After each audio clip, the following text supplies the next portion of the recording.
Morris Miselowski is a futurist, which means without using a DeLorean, he reckons he can accurately predict what Australia's future will sorta look like. Scott!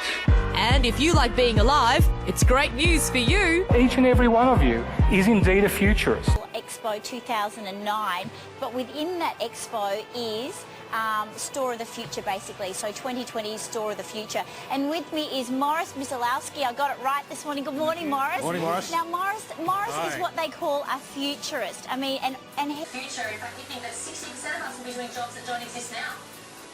I think we're doing tasks that don't exist now. We're seeing huge industries rise. If you knew the answer anyway, they'll ask you a question anyway. Were you surprised that we feel as though we're not being burdened by technology? I don't think so. I mean, yeah, I knew the result. Report today is saying extend school hours to 5:30 and sort of in that difference between when kids finish now and 5:30. That other Australian industries face job cuts. Should any sectors in particular be concerned? I think most sectors nowadays need to be concerned. We're really going through a seismic shift across the entire planet. And talking about the fact that older people and cars and driving aren't necessarily a good mix. So do we really want people in their hundreds driving on our highways? hey, remember I'm talking about the future. Yeah. We're into this semi-driverless car stage by then. Yes. And in fact what we want are less people behind the wheel. We want more people moving around as they want, but the car's doing most of the thinking.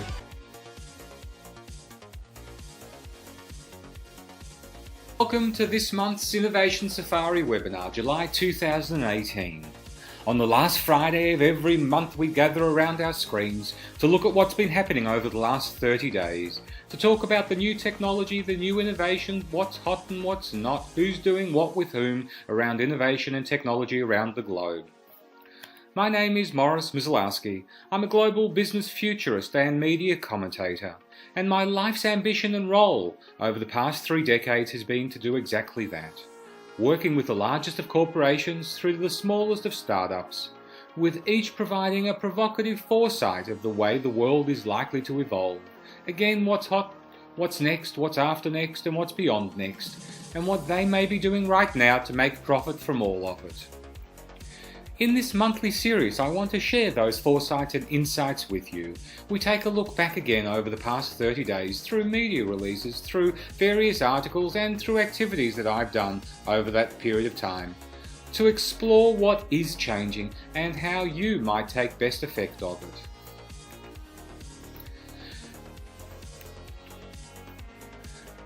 Before we take our journey, there are some road rules that you and I need to observe. The first one is that if you're looking for easy answers, there just isn't any, and this webinar isn't going to be any different. The uncertainty of the future is in fact its joy. It is in fact what gives it its possibility. But the one thing I'm absolutely certain of is that there isn't any easy answer.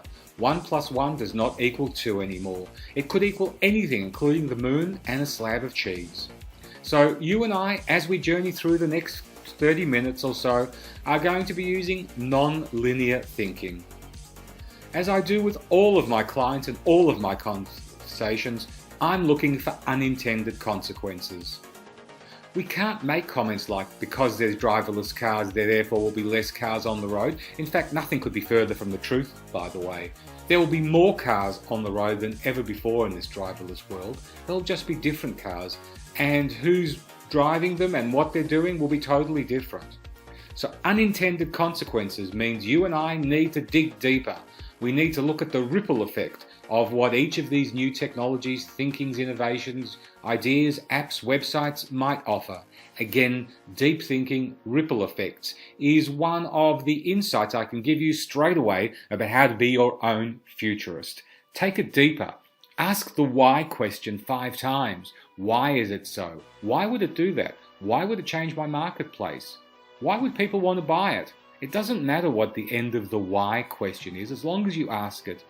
And I found that asking it 5 times is a really, really good way of digging deep really quickly. So when you've answered the why question, find another why, and another why, and another why, and another why question. But let's keep going today. Why? Because we can. One of the things that I've held up all the years that I've done this role is that the future is a lie. Now, I don't mean by that it's false. I mean, it doesn't exist. It's not as if it's predetermined. It's not waiting for us around the corner. It's up to us to create it. And by lie, I also use it in a directional way. It lies in that direction. Really what you and I are doing in this conversation this morning and in every conversation we ever have about the future is we are predetermining what it is that we think is important. What direction do we want to go in? What direction do we want to lie in? And that really is again the purpose of my job and of us being together this morning. On that, we need to understand that everything we hold to be true, everything that we think is certain, everything that has always been that way and cannot be any other way, is in fact a lie in itself. Everything is human-made. Everything has been created by us. We have always created mythology. We have always created culture. We have always believed in what's right and wrong, and that has evolved over time and also evolved according to place and circumstance. Again, I think that's important. We're still doing embryonic stuff because for us to be able to work our way forward, we need to see that the world is completely different all of the time and that it is evolving. We are changing it by what we think. So please do not be stuck in the mud. Please don't say it's always been that way and it cannot change. We've always done it like that. The thing I hear nearly every day, always done it like that. It can't be done any other way, Morris. As soon as I hear that, I know that we're doomed, or at least the client is, and we need to do some heavy hauling shifting of their thinking away from it's always been done. Because with absolute certainty, it has not. Now, in the last couple of weeks, there was this in the newspapers that talked about the supplement, the oilfish supplement that many people have been taking for the last decade. Now, I'm not offering advice in any way, good, bad or indifferent, agreeing or disagreeing, but I'm talking about changing culture thinking, changing group thinking. For nearly a decade, it was believed or widely believed that taking fish oil was absolutely important in many people's diet, and many fishers got squeezed for that oil. Over the last little while, as always happens, someone begins to debunk it. Someone begins to say, well, maybe that's not as true as we thought it was. Somebody takes a deeper or a different look and begins to speculate that, in fact, what has always been done, what has been seen as being absolutely certain and absolutely important in people's lives, maybe it isn't anymore. Maybe we've learnt more, we know differently, we think of the world differently. Maybe we have different insights and foresights than we did before. And we're willing to evolve with that. Again, a really simplistic idea of how this might be playing in our lives. Purpose for this bit, before we go on to the new stuff, is really that we need to rid ourselves of our stale thinking. And if we're going to move forward, I need you to do that exactly now. Deep breath, inhale. So, without any further ado, and exhale, let's launch ourselves into the future by looking back just 30 days to see what's changed, what's new, what's been released and what people are talking about, with a view of making sense of all of that so perhaps we can stitch some of it into our forward thinking. These articles are chosen in random. They're things that are of interest to me, things that I think are just precursors. And every month, the potpourri of things that we look at changes. And the first of the articles this month is Microsoft taking on Amazon. Microsoft is looking at producing a checkout-free retail app. An app that will allow you to walk into a retail store, pull it out, start it up, and then go shopping. And then simply walk out the door, knowing that everything you have taken is not stolen, no, but paid for through the app. This is something we've seen with Amazon and a few other stores that have built the physicality. But what Microsoft is trying to do is to make this agnostic. In other words, to make this available to every retailer on the planet. Look, at some point in the next 5 years, whether it's Microsoft or some other firm, this will be normal. You and I will not stop by the cash register as often as we once did. Self-checkouts will take itself to a new level, and they will be truly self-checkout. We will simply take things off the shelf again because we're allowed to and because we've said we're going to, and we will pay for them through the app. Everything is above board, no need to call the police. This is one of the new horizons of retail.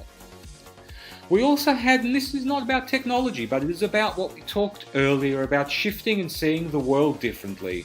Sumo salad for the last few years has been seen as a doyen of industry. It has been trying to position itself as one of the leading food retailers and has taken itself overseas as well.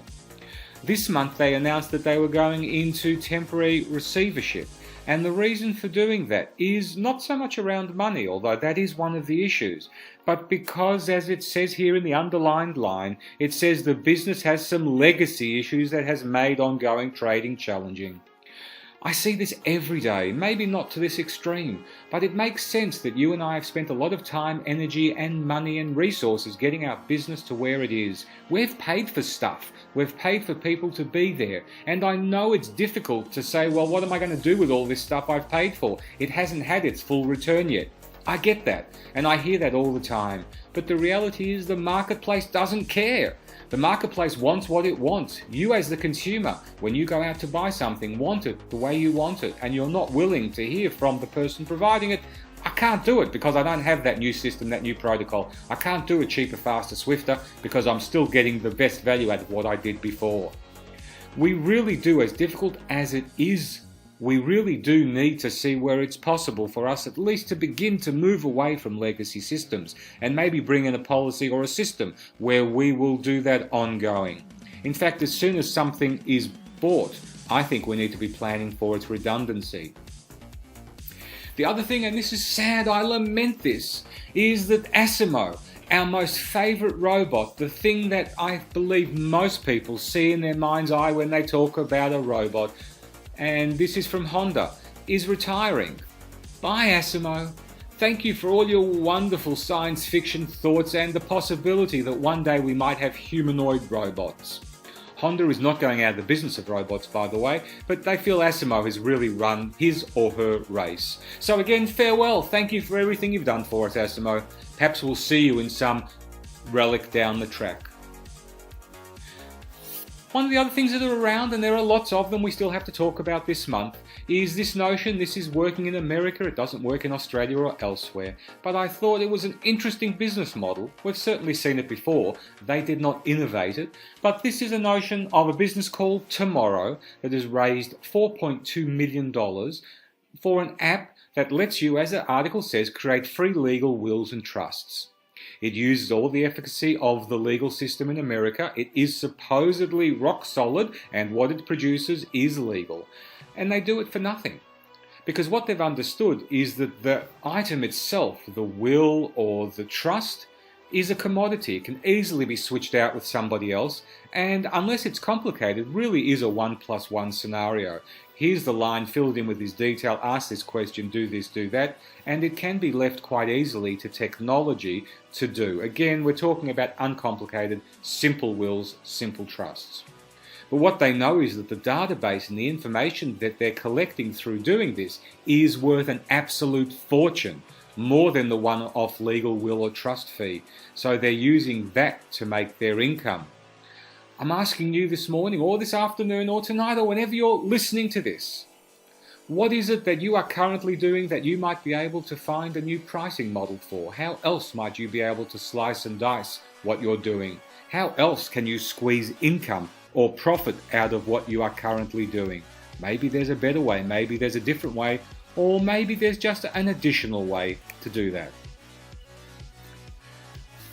This month there seems to be a lot of conversation, as there has been over the last months and years, about new forms of transportation. We've talked in previous months about MAS, MAAS, mobility as a service, the notion that it'll be less likely that we will own one motor vehicle. Instead, we'll have access to all forms of mobility, and our technology will arrange it for us, stitch it together for us, pay for us, and also guide us through using them. This is BMW's attempt to do exactly that. It's called Reach Now, and it's putting together ride hailing with its car sharing apps. In other words, there are a myriad of ways that you can drive in a BMW. It might be something that you are driving, or it might be something that whilst you're in driving, somebody else can jump in the back seat of. Expect to see lots of these models. Look, most of them will be redundant, most of them will be useless, but there will be one or two like the next big Uber that takes off. We've also seen the rise this month in conversation around Apple's self-driving car. Will they, won't they? Yes they are, no they're not, has been the sport for the last year or two. It appears now that they absolutely are in the race to produce a self-driving car. Not because they've said that of their own volition, but it appears that around 5,000 of Apple's 135,000 full-time employees seem to be working on a project related to self-driving cars. Again, gossip still, we're not quite sure, but it appears to be true. Imagine what the iCar that they come out with will be. If they stick to what they've always done, and that is to totally innovate, to take a product that we think we know its form factor, what it should look, feel and use like, and then twist it on its head and put it together in a way that we've never thought of it before, but all of a sudden just can't live without.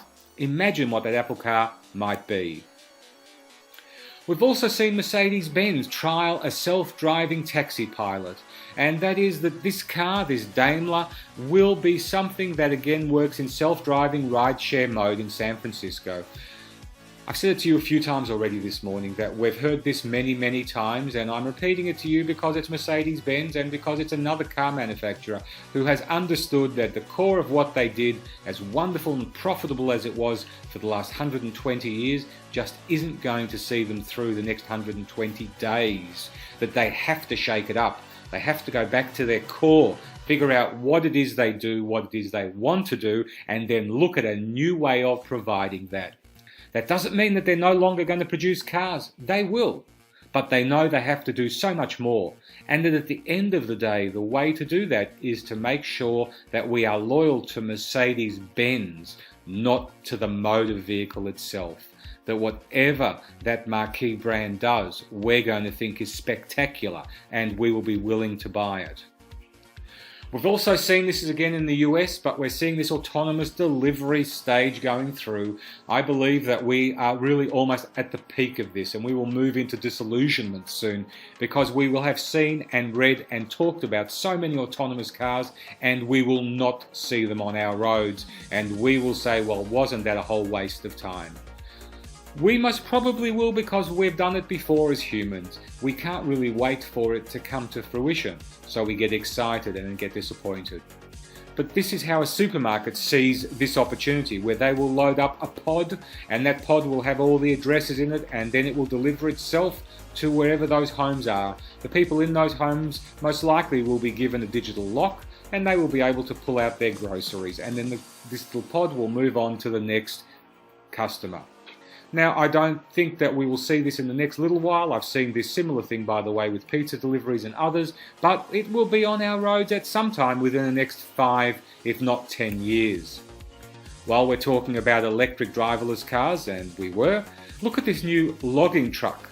It's capable of carrying 16 tons of timber, and it shows you that this notion of electric driverless cars is moving very much into logistics. In fact, I think we'll see it in logistics and mass transportation, heavy haulage, before we see it in our own cars on the road.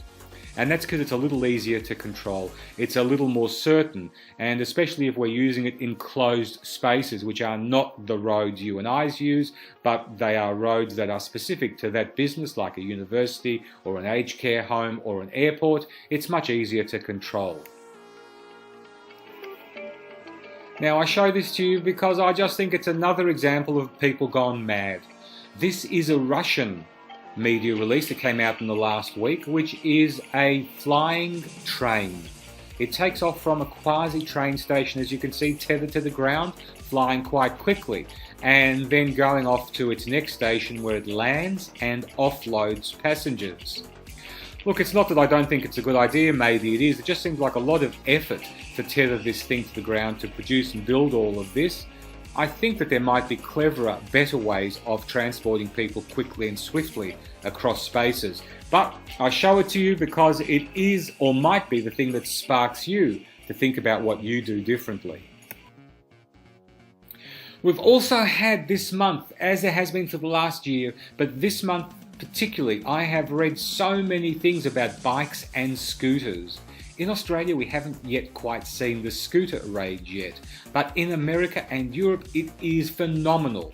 There are literally millions and millions of dollars going in venture capital money into scooter sharing schemes. And yes, for those in Australia, we're yelling because there was the bike scheme not so long ago, and they were throwing bikes on the footpaths and into the oceans and up into the trees. That doesn't make the technology bad, it just makes humans a bit intolerant of bedding down this new type of transport. It will come back in some guys, it makes perfect sense because it's the last metre of travel, and we will find a way around us allowing it to be on our roads and on our footpaths. But scooters are the big thing coming to Australia sometime, if we're to believe the hype coming out of America and Europe. This is primarily what's happening around this transport space, that we're seeing micromobility, which is about 0 to 5 miles, being used by bikes and scooters and people walking. And there's a whole lot of work being done around that. The medium distance, which is roughly 5 to 15 miles, is ride-hailing. It's our Ubers and our Lyfts and those sorts of things.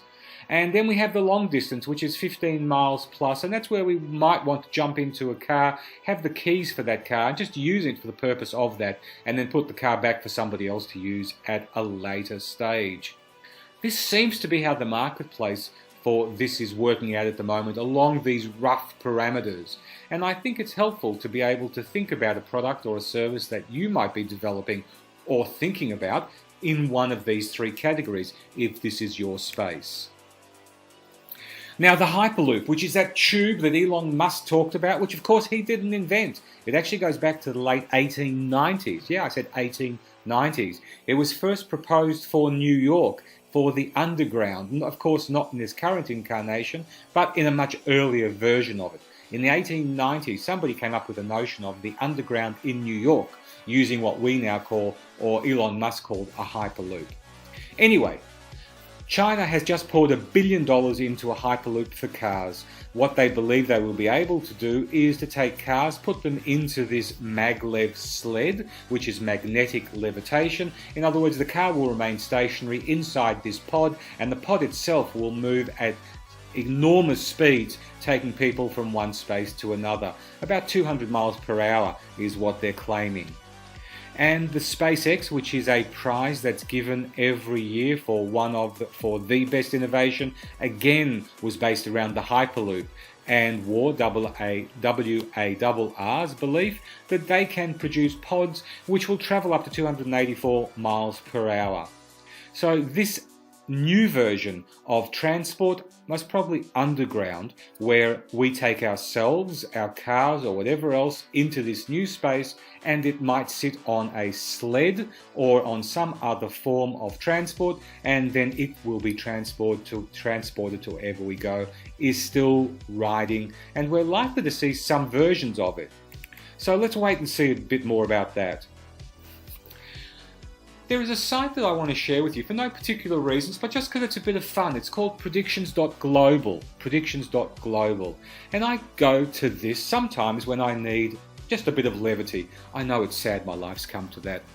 But what it shows you here is the usual betting, and there is no money taken in this, I hope, but the usual betting of things that people believe might come true. How many people think that, and what they're willing to euphemistically bet or predict on that particular thing.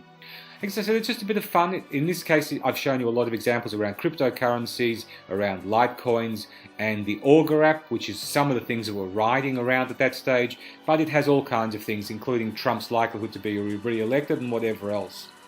Apart from it being a bit of fun, I like to go into this because I want to see what are the hot topics, what are people actually talking about, what is it that they're trying to predict. I think it's a really good way of understanding culture at this moment, taking the pulse of a society.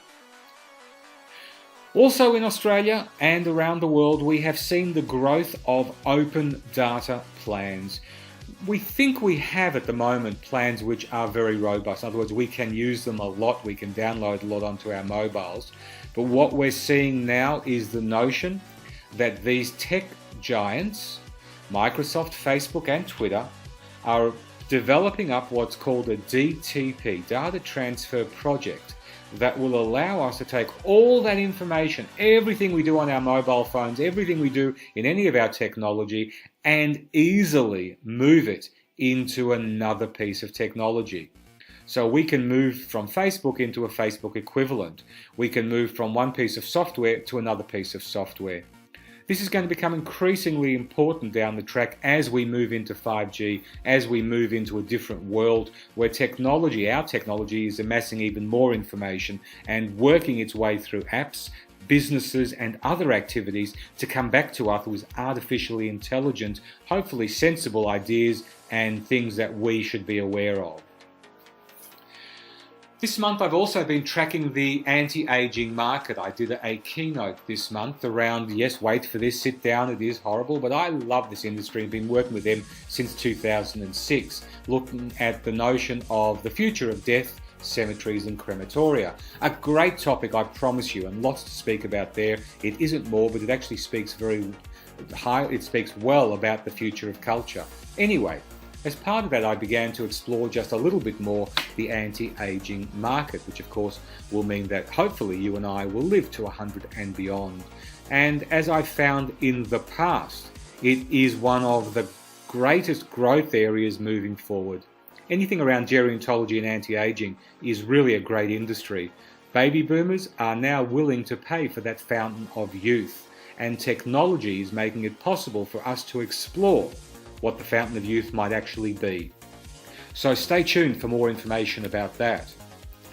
The other thing around that previous keynote was also I looked a bit deeper into religion and how important or unimportant it is in various places around the world. And in Australia we see at the moment that only 18% of Australians believe that religion is important in their lives. We can see what are euphemistically called developing nations have a much higher percentage of religious fervour around them. Now, this isn't a conversation about religion per se, but it's a conversation around culture. What is it that helps us to think in a particular way? What dominates our future thinking? And that's why I think religion is a really great insight to that. The less it's based on religion, the more you tend to find independent thought. Not necessarily true, but more often the case.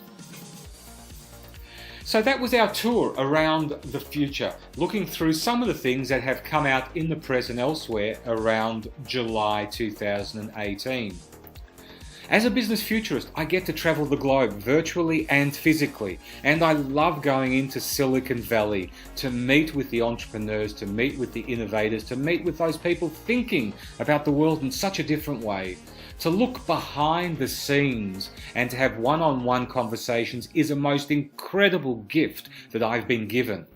And at the end of this year, I am running my annual Silicon Valley 7-day tour. It will be in conjunction with the AICC, the Australian Israel Chamber of Commerce, WA, for whom I've just been appointed the resident business futurist. Yes, thank you, I can hear your applause out there. More about that as we go through the months as well. It's a really exciting opportunity to be a resident futurist for such a well-known business group. But I digress. If you're interested in the future and want to experience it firsthand, if you want to meet with over 30 people in Silicon Valley who are exploring all areas of the world ahead, who are inventing, who are selling businesses for $1 billion plus, if you want to mingle with people day in, day out, 7 nights of red cordial innovation, then this is a tour I am hoping you will join me on. We already, as of the morning of recording this, have 20 of the most incredible and influential Australians coming on this tour. Yes, that was 20 already subscribed with 4 months to go.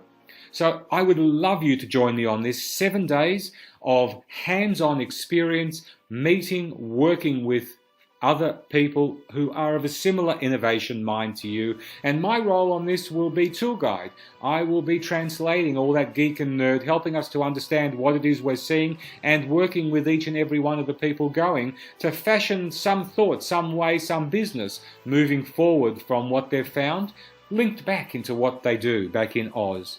If you'd like more information about that, please direct message me. Please get in contact with me. Spaces, I know everyone says this, but spaces are limited. Buses only hold so much information, and as I said, we're already at 20 as of this morning. This webinar is something that is done every month. It's the last Friday of every month that we come back together in this way to have a look back over the month and do exactly what we've done. We'll travel down different roads, we'll talk about different things, every month looking at different insights depending on what's been hot and what's not. Now, if you'd love to rewatch this or share it with your friends, and I would love you to do that if you can help me to get the word out, share this as widely as you want, then please do so. You'll find the recording for this and the video for it and the slide deck at businessfuturist.com/Safari July 2018. You'll also find there the opportunity to come back and register your place for next month's online webinar. So I'm hoping you'll do both of those. That is to share what we've done this month with your friends and your colleagues and your workspaces, and also encourage them, as I'm sure you will do, to subscribe to the next seminar, which will be held on Friday the 31st of August. Friday the 31st of August, it's 8:30 Australian Eastern Standard Time. 8:30 a.m. Australian Eastern Standard Time. So 31st of August is when we reconvene back online to do it all again. I want to thank you so much for being on board this month. It's been a hoot to take you through some of the things that are riding around. If you would like to do this more often, I would love you to keep in contact with me. Perhaps there's an opportunity for me to deliver a keynote or a workshop with you, your colleagues, or your network. Again, I would be forever beholden to you if you could present me to those people that you might be aware of that could use my keynoting services. They're done right around the world. Happy to do it on topics that are specific to that company and that industry. Also would love to do some workshops with you, as I do with many of the large Fortune 100 companies and many of the large consulting firms for whom I deliver through them a myriad of these workshops, either half, 1, 2 day or ongoing. If you would love to actually sit down as a tribe and work through some of these things and explore what's ahead for you, these workshops are a magnificent way to do that and absolutely have tangible outcomes that you can put into your strategy and work immediately. I'm also looking at putting together a monthly ongoing future think tank, a group of like-minded people that want to dig much deeper, that want to work collaboratively together to think through what might be ahead and to share those foresights and insights with each other. It's an intimate group where we'll get together regularly online and get together often offline as well as share resources. If you would like to be part of that new thinking group, please again direct message me and I'll give you more details. That is a champion group for people that are serious about moving into the future and making a mark and a profit, of course. So, these foresights, these things that I've shared with you, I share every day in LinkedIn, in Facebook, in Twitter, and all other forms of social media. If you would like a daily diet of what's around, if you would like to be the first to know, I would love you to join me in any one of those spaces so that I can share with you regular updates from the future. Again, LinkedIn, Facebook, Twitter are the main spaces for that, but please feel free to join those, of course they are free, and to share that with other people. So again, thank you so much for joining me this month in July 2018 as we looked back over the last 30 days to look forward in Innovation Safari July. Have a great month, everybody. May it be the most incredible month of your business, of your life. May it overflow with health, wealth, happiness, and of course, a most incredible future. Signing off now, Morris Miselowski, business futurist, global trend setter, maker, that's what my mother tells me anyway, and all-round media commentator. Have a great month. Bye, everyone.